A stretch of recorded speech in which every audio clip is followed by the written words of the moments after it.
Inshallah, our next guest speaker is equally captivating. Her topic of discussion is provisions of health services, lessons from Somalia.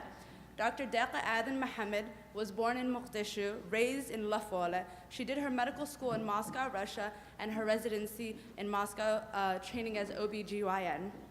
Dr. Deqa works with her mother, Dr. Hawa Abdi, in MSF, Doctors Without Borders, for the last 3 years in Somalia. She is Muslim first, Muslim in soul, Somali in heart, Russian in mind, American in nationality. Please give a warm welcome.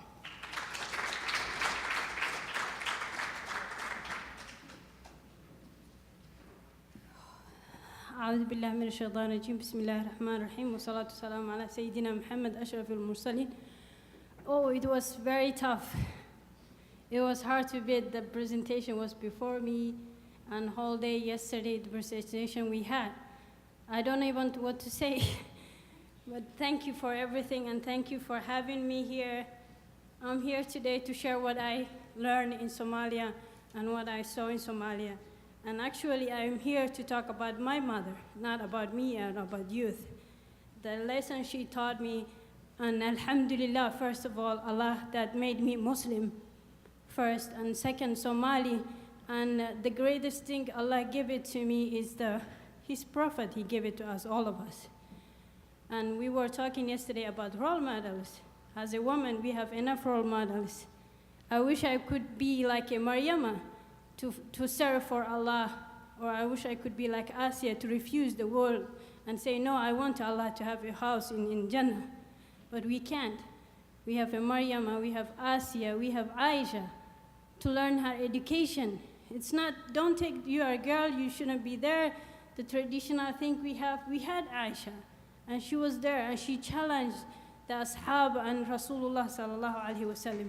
Without her, we wouldn't be learning a lot of hadith today. She's the fourth woman, I think she's fourth narrator, if I'm not wrong. There's a lot of sheikh knows better than me here. She was the fourth person who narrated the hadith, and that's powerful. And I'm very grateful, alhamdulillah, to be here today in this crowd where all the Muslims, brothers and sisters, and they will guide me.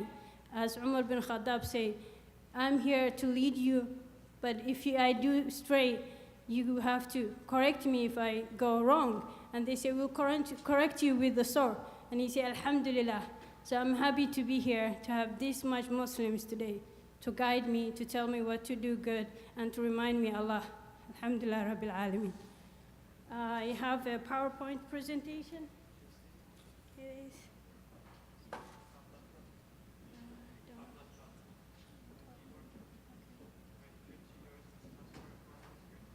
Sorry, I'm not PC, I'm Mac, so I'm getting confused. Okay, yeah. Good. So to change, just skip. Okay, I'm gonna have in my presentation PowerPoint in the good and in the bad together. So I want to start with the good news and what we have in Somalia and what was my mother doing for the last 20 years. This is one of beautiful, the hospital she built in the Afgoye corridor. If most of you don't know, it's about 21 kilometers from Mogadishu. It's right in before you reach La Folle. And I think it's very beautiful, and she likes, and she's very proud of it for doing it. It's Dr. Hawa Abdi Hospital. And in the middle is my mother. And if you can see, I'm right end of there, and this is my sister. She's more braver than me. She finished school, and she went straight to Somalia. But I choose to come this country to enjoy a little bit of my life, and I'm ashamed for that. I should be joining with them earlier than I did.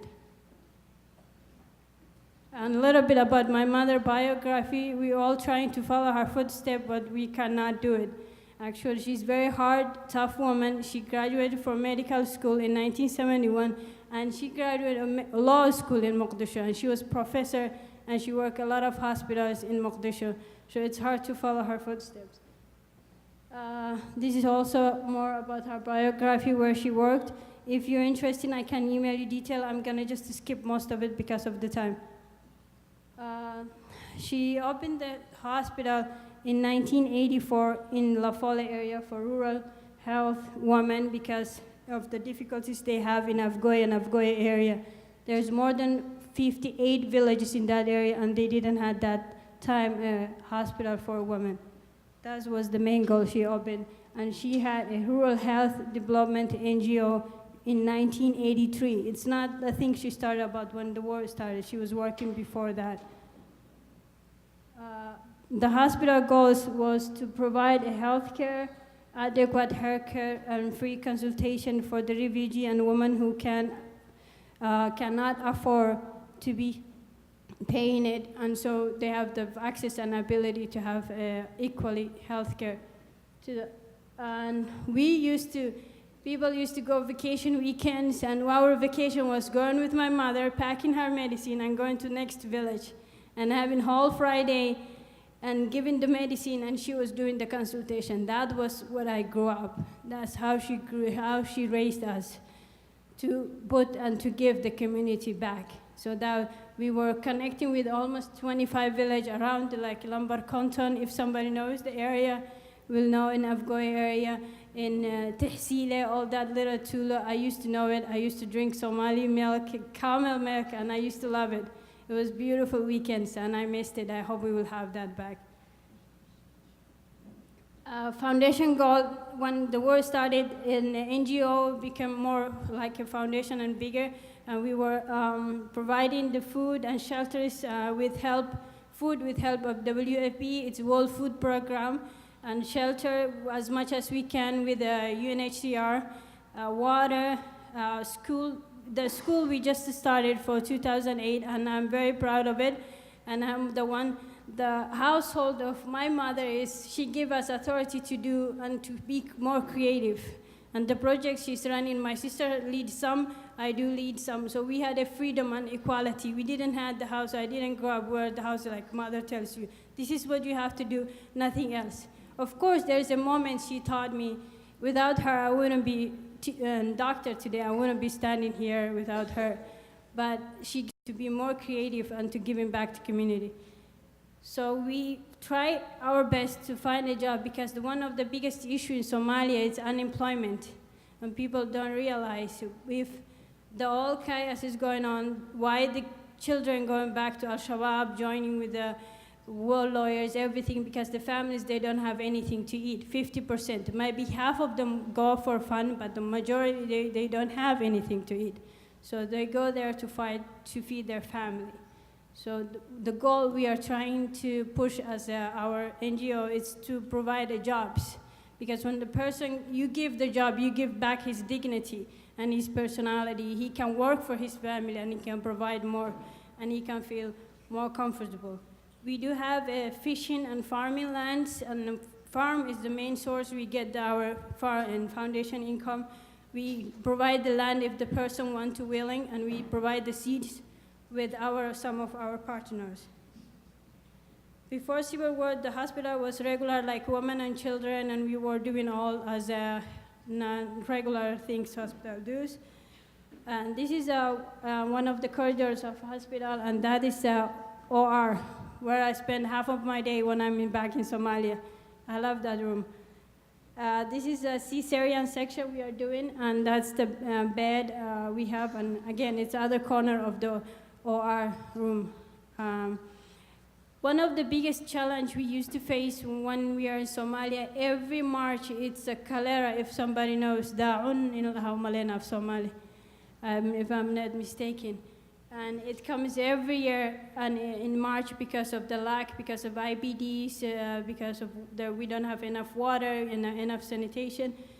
So we used to face, and if you can see here, the children are in the floors because we didn't have enough place to put it, or sometimes we used to run out any IV to give them, and it's easy to treat. If you are pharyngolected, there's doctors in the room, they will understand me much better. It's very easy to treat, even easier than labor, just to give a fluid that child and he will recover. But we don't have that sometimes. We lose people, just a symbol of lack of IV. Fortunately, thanks to God, alhamdulillah, Allah sent to us 2007 when we had the fight and Ethiopian invasion, after Ethiopian invasion, MSF, and they built a big feeding center, cholera center. They worked there before and feed malnourished children. Their center is amazing, and they're doing amazing work, and we're working with them. And they open pediatric. Before here, you can see this side, the picture, the child in the floor and the mother.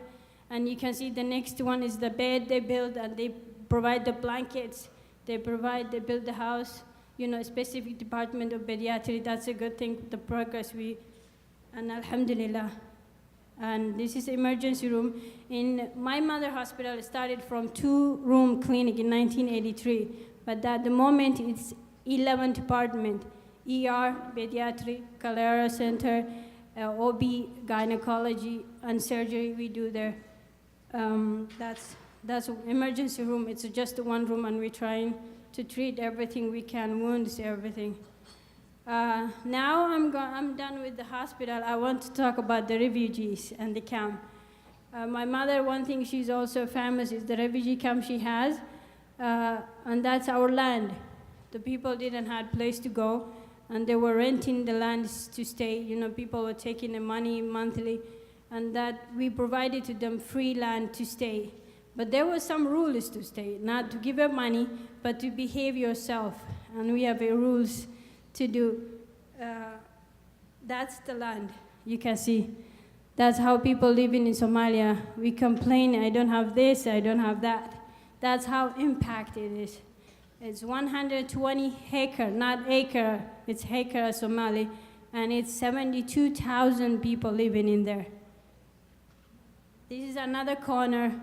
It's a huge land, and it's every corner, and this is what we call first settlement. They have Arish already, not Bayal. So they are like upper class people with Arish, and Ba with the lower class. That's how we are now, like you're downtown. And this is the main road. That's what we call. But we forcibly told them not to build anything so we can provide the water and food to give the food the refugees. Okay. Here's a brief story about one first IDPs came in 1991, everybody knows. And second one, they came 1992. The hospital, I show you the big one, 3 floors, you cannot see. It's right there, small one, back there. That's how big it is, the camp. Here's another corner. The biggest refugee we have, it was after Ethiopian invasion. From 450, we went to the 72,000. This is everyday morning, the clinic we work in MSF. Mothers coming with their children for the feeding center, OBD, daily we receive 980 patients up to 1,000. That's a sweet home. You can imagine how beautiful it is. That's where people live, 2 family, 3 family, and men sleep outside, children and women sleep inside. That's how they live. This is the statistic we did. More than 14,153 children, school age from 6 to 18 are living in that area. More than 16,000 past the school age. That's the one that's more dangerous to us. We're trying to focus because they are the one who's going to the war. The malnourished children is more than 5,000. So the number is, it's difficult. We made it, but still maybe it's more because we have to redo it. We're not sure. It's the area. It's not the only camp I show you now. It's the area from Elisha to before La Folle. They call now Hawa Abdi area. It's about 6 miles. That's the number. We did the statistic, and we're providing the service. Village.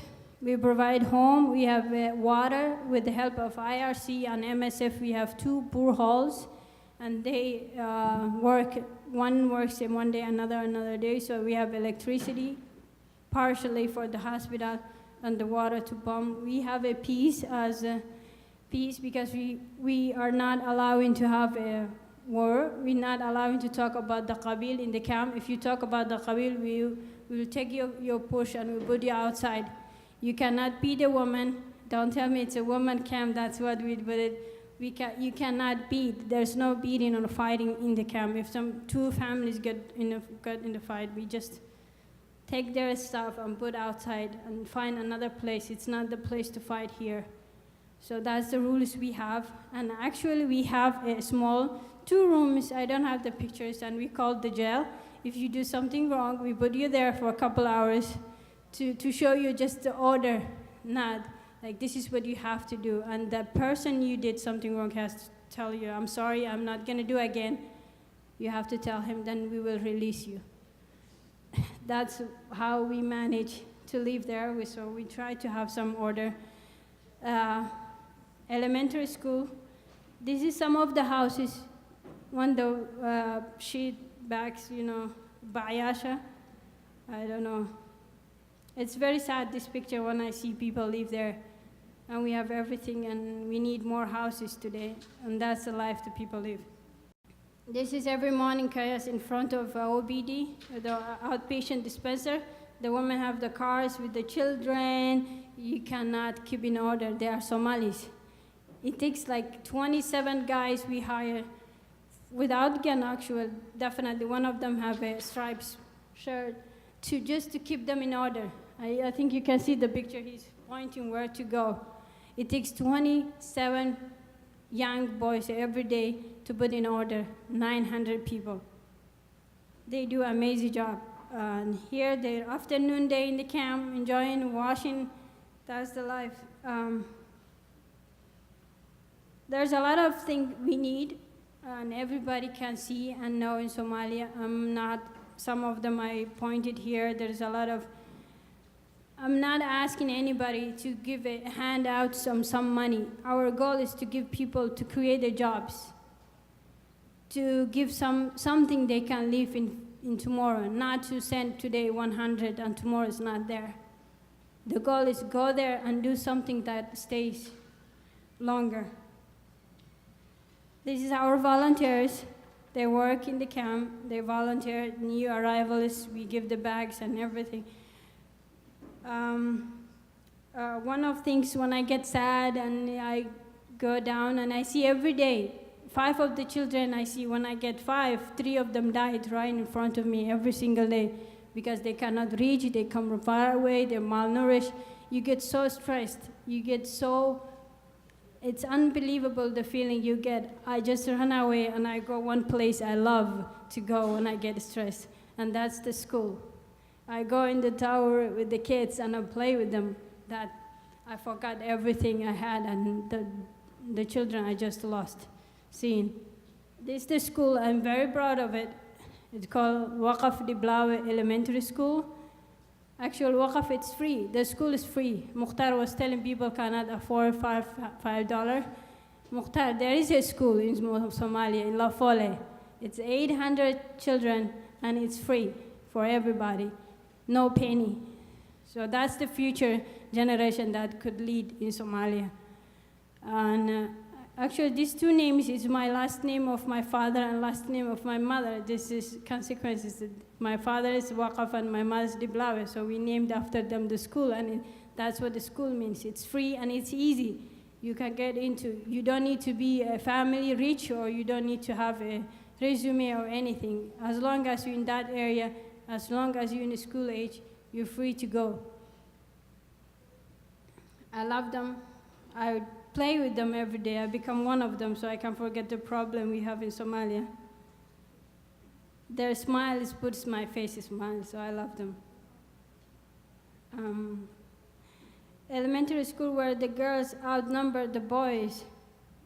Actually, that's not fun. People will think I'm feminist, or no, it's sad to me because the boys are in the fighting. I want them to be there.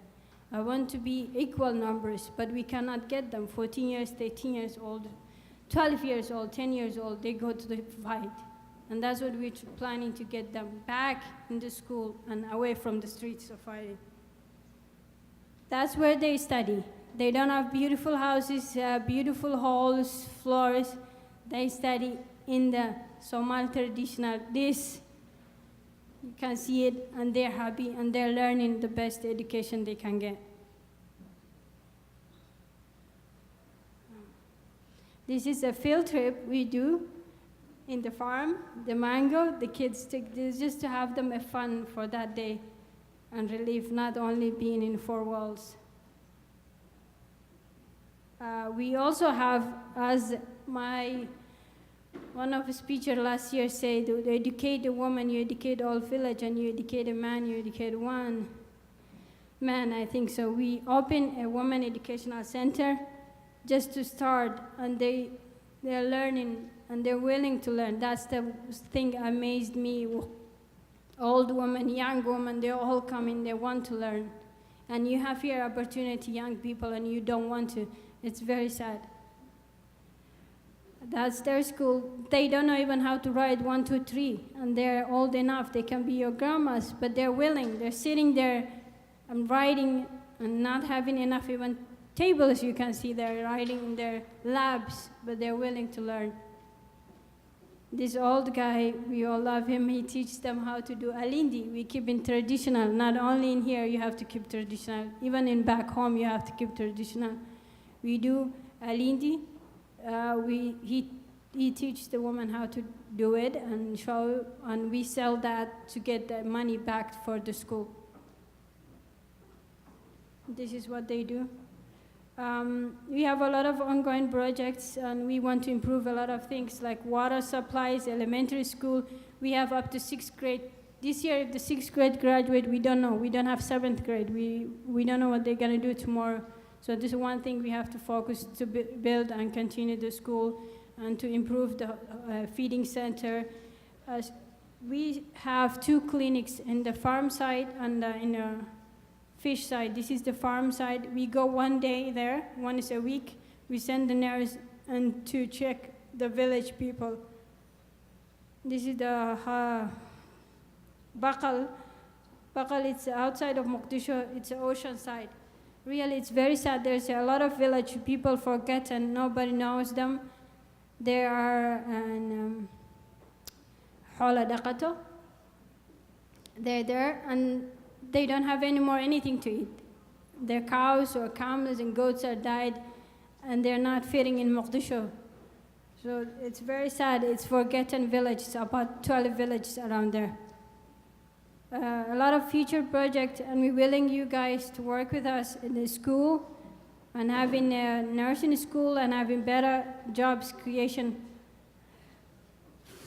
A lot of hopes. Our partner is one of the biggest one. I'm very proud of it. It's Somali NGO. It's Amoud Foundation. They're always with us in Ramadan, it's non-Ramadan. They provide us the food. They, even if they don't have anything, they call us and they ask when something happened, how you doing, guys? How the school is running? Another big one is MSF providing the medicine for children, WFP World Food Organization. Cefa, it's an Italian farming, they help the seeds. And our major, as you can see, it's a Somali community.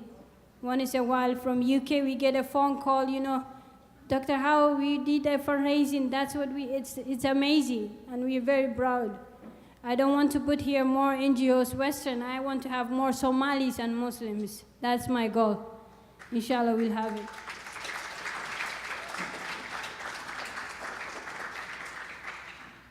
As I say, Amoud Foundation, this is what they provide. They feed whole camp one time, 5,000 of people. And they work with us. They do iftar once a month and twice at Ramadan time.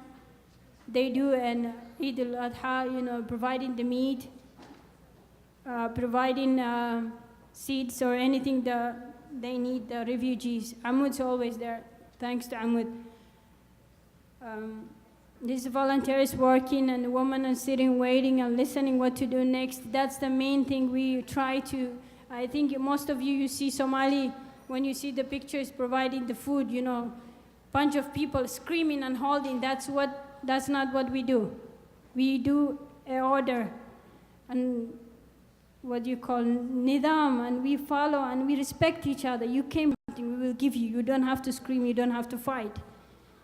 You have to respect yourself and we will respect you and we will see what we have. So you can see we calm down people first, we talk to them, we ask them how they're doing, where they come from, if they have any relatives in the camp, and we provide what we can give it to them. I attentively had this slide empty because next slides are the bad side. What you were hearing, I was talking about the good thing. Now, this is the 5 patients I saw every day, and 3 of them are passed away.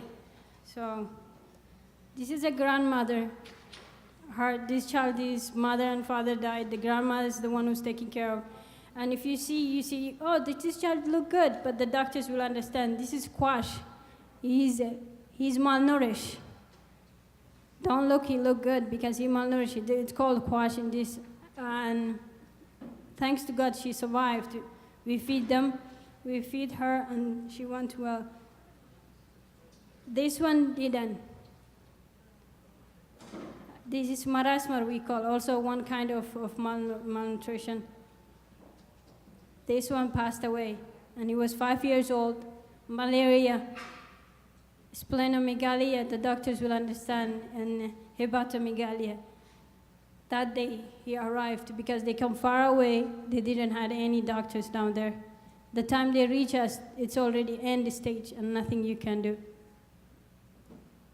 This also passed away. A grandmother again taking care of child because the mother and father is dead. That's my message today.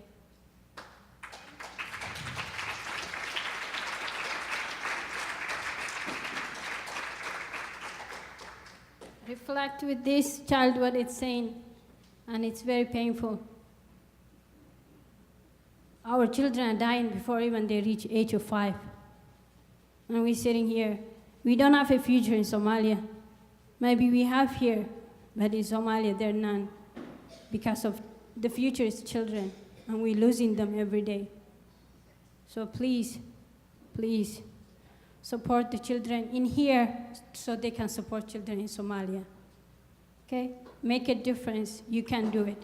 If my mother did this, or one woman, I think everybody can do it. If we gather together this room, we can do a big difference. So thank you for having me.